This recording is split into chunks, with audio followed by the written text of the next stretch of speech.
Psalm 146 verse 3 tells us, "Do not put your trust in a son of man, in whom there is no help." This verse emphasizes the limitations of trusting mere human beings, frail, mortal, and ultimately unable to provide lasting salvation. But how, then, can Christians believe in Jesus as their Savior when he calls himself the Son of Man? Let's dive into the biblical context to understand. First, the psalmist refers to humanity's mortality, saying that when a man's breath leaves, he returns to the earth, and his plans perish that very day. In verses 5 and 6, he contrasts this with God, whose help is the God of Jacob, the one who created heaven and earth. The psalmist urges us to place our hope in God, not in man, because God alone is eternal and powerful. In passages like Job 25 verses 4 to 6, we see that man is depicted as unclean and insignificant compared to God's majesty. The phrase, Son of Man, in these verses points to humanity's weakness. Similarly, Psalm 8 verses 3 to 8 speaks of God's care for mankind while affirming that, despite his high calling, man is still mortal. Isaiah 51 verses 12 to 13 reminds us that humans fade like grass, and God alone is everlasting. Yet, the title Son of Man has a deeper significance in the Old Testament. In Daniel chapter 7 verses 13 to 14, the prophet sees a vision of a heavenly figure like a son of man, who comes with the clouds of heaven. This Son of Man is given authority, glory, and an everlasting dominion over all nations, qualities attributed to God alone. This passage is unique because it portrays a divine being in human form, different from the ordinary mortals mentioned elsewhere.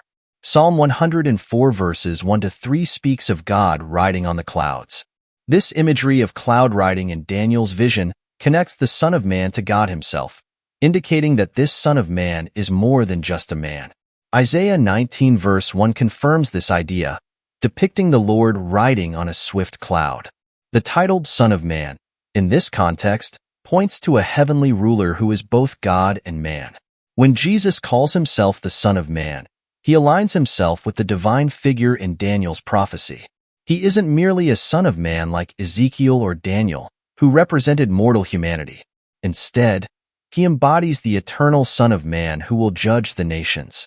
Jesus makes this clear in passages like Mark 13 verse 26, where he describes his return with great power and glory on the clouds, and Mark 14 verses 61 to 62, where he tells the high priest that he will see the Son of Man seated at the right hand of power, coming with the clouds of heaven.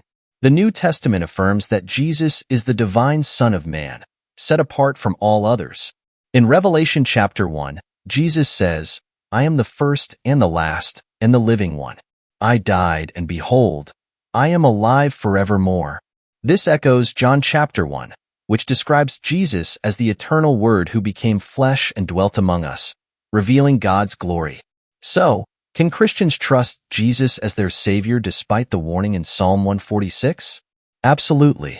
Jesus isn't merely a Son of Man in the sense of fallible, mortal humanity.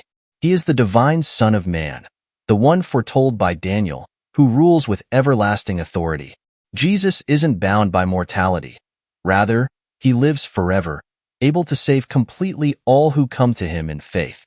Hebrews chapter 7 verse 25 says, "He always lives to make intercession for them." Therefore, Psalm 146 verse 3 does not contradict the New Testament's witness. Instead, it reaffirms that our hope and trust belong to the one who is both fully God and fully man.